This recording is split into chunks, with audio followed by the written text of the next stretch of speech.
Cette vidéo va vous apprendre les 7 règles qui vous permettront d'obtenir de l'argent, de le garder et de le faire fructifier.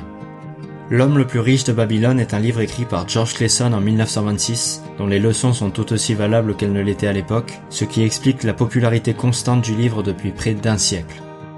Au 2e millénaire avant Jésus-Christ, Babylone est une ville d'une richesse et d'une splendeur rarement connue dans l'histoire, et dont la mémoire perdure encore aujourd'hui entre légende et réalité. Les prouesses techniques de l'homme permettent, à l'époque, de transformer ce désert aride au cœur de la Mésopotamie en mégapole abondante de richesses.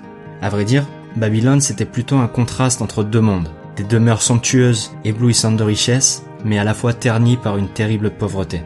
En fait, après plusieurs années de grande prospérité permise par l'expansion de la ville, avec la construction de grands canaux d'irrigation et de grands temples, la fin des travaux menace de mettre fin à cette période de prospérité. Le peuple semble incapable de pourvoir à ses propres besoins. Les travailleurs sont sans emploi, les marchands n'ont que de rares clients, les fermiers ne réussissent pas à vendre leurs produits, le peuple manque d'or pour acheter de la nourriture et seule une minorité de riches se partagent l'essentiel des richesses. Prenant conscience de cette réalité, le roi s'interroge sur les possibilités pour redonner un nouveau souffle à son économie.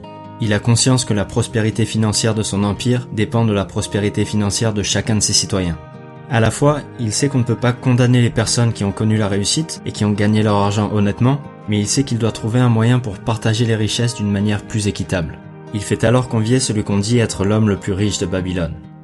Arcade, notre ville est en situation très difficile parce que peu d'hommes connaissent la façon d'obtenir la richesse, et par conséquent, ils la monopolisent pendant que la masse des citoyens ne connaît pas le moyen de conserver une partie de l'or qu'il reçoit. Mon désir est que Babylone devienne la ville la plus riche au monde. Alors ce doit être une ville où il y a beaucoup d'hommes riches. J'ai besoin que tu partages les secrets qui t'ont permis d'acquérir tant de richesses à partir de rien, pour que ceux à qui tu les auras enseignés puissent à leur tour enseigner ces secrets à tous les sujets valeureux de mon royaume. 2 semaines plus tard, Arcade était dans la grande salle du temple de la connaissance du roi, entouré par les 100 personnes élues pour l'occasion. En tant que fidèle sujet de notre grand roi, commença Arcade, je me présente devant vous à son service. Il me demande de vous révéler mon savoir, parce qu'un jour je fus un pauvre jeune homme qui avait un grand désir de posséder de l'or et que j'ai trouvé la façon de l'acquérir. J'ai commencé ma fortune très humblement. Je n'avais pas plus que vous pour jouir pleinement de la vie et pas plus que la majorité des citoyens de Babylone. J'ai découvert depuis tous les moyens de remplir ma bourse, et j'en ai trouvé 7. Écoutez attentivement ces leçons, qu'elles deviennent la graine de la richesse qui fera épanouir votre propre fortune. Voici le premier moyen, commencez à remplir votre bourse. Nous avons tous aujourd'hui la capacité de gagner de l'argent par le travail de nos mains ou de notre esprit. Vous devez être capable de ne dépenser qu'une partie de l'argent que vous gagnez.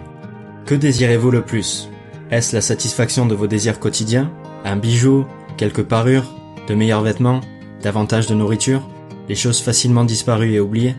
Ou est-ce des biens substantiels tels de l'or, des terres, des troupeaux, des marchandises, des revenus d'investissement? Les pièces retirées de votre bourse apportent les premières choses. Les pièces laissées dans la bourse apportent les dernières. Voici, chers étudiants, le premier moyen que j'ai découvert pour remplir une bourse vide.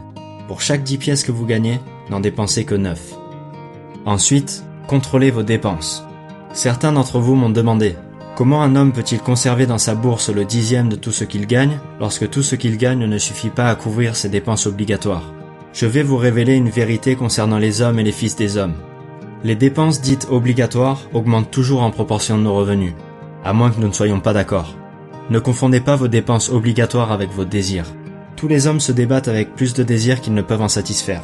Croyez-vous que ma richesse me donne à satisfaire tous mes désirs?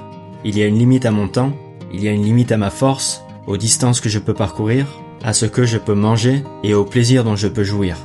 Étudiez soigneusement vos habitudes de vie.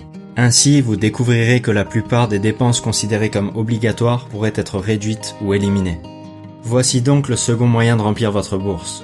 Budgétez vos dépenses de manière à disposer des pièces d'argent pour payer vos dépenses inévitables et vos loisirs, et pour satisfaire vos désirs valables, sans dépenser plus que les 9/10 de vos gains. Le troisième moyen, c'est de faire fructifier votre or. Voilà que votre fortune s'agrandit.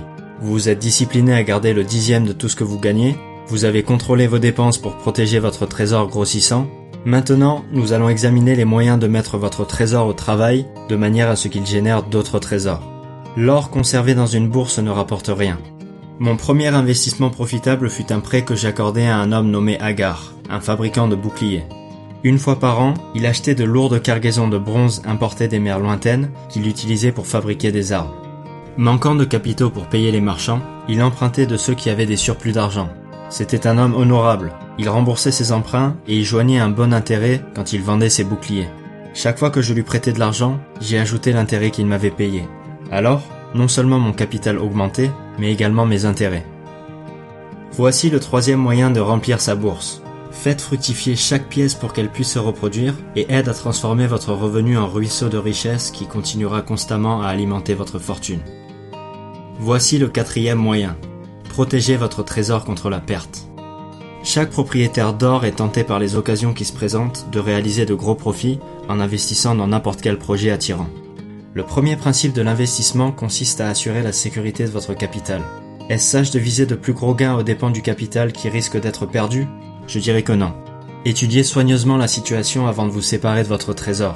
Assurez-vous de pouvoir le récupérer en toute sécurité. Ne soyez pas induit en erreur par vos propres désirs romantiques de prospérer rapidement.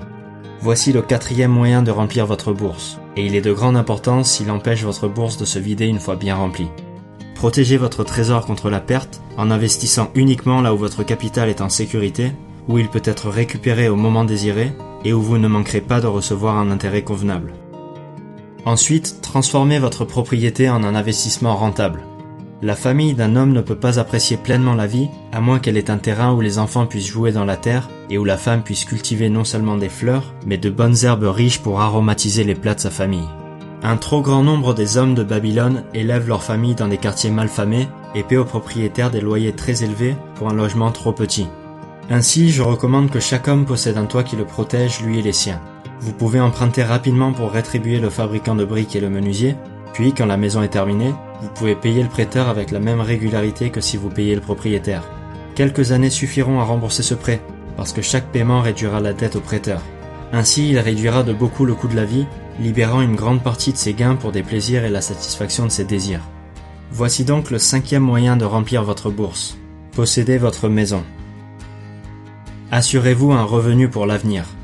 Il appartient à l'homme de prévoir un revenu convenable pour les jours à venir où il ne sera plus jeune. Un homme peut par exemple acheter des maisons et des terres.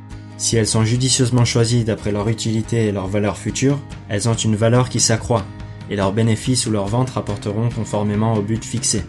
Voici donc le sixième moyen de remplir sa bourse.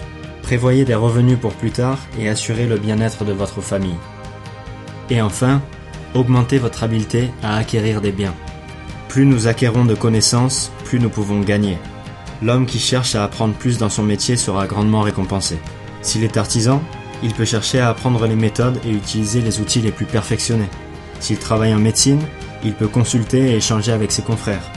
Donc le septième et dernier moyen d'acquérir une fortune consiste à cultiver ses facultés intellectuelles, à étudier et à devenir plus sage et plus instruit. Voilà donc les 7 moyens d'amasser une fortune tirés d'une longue et prospère expérience de vie. Il y a plus d'or dans la ville de Babylone, chers étudiants, que vous pouvez rêver d'en posséder. Il y en a largement pour tous. Allez de l'avant et appliquez ces vérités et vous atteindrez inéluctablement la richesse que vous désirez. Et voilà, c'était le résumé de L'homme le plus riche de Babylone de George Clason. J'espère que ça vous a plu. Pensez à liker la vidéo si c'est le cas et à vous abonner pour voir les prochaines. À très bientôt.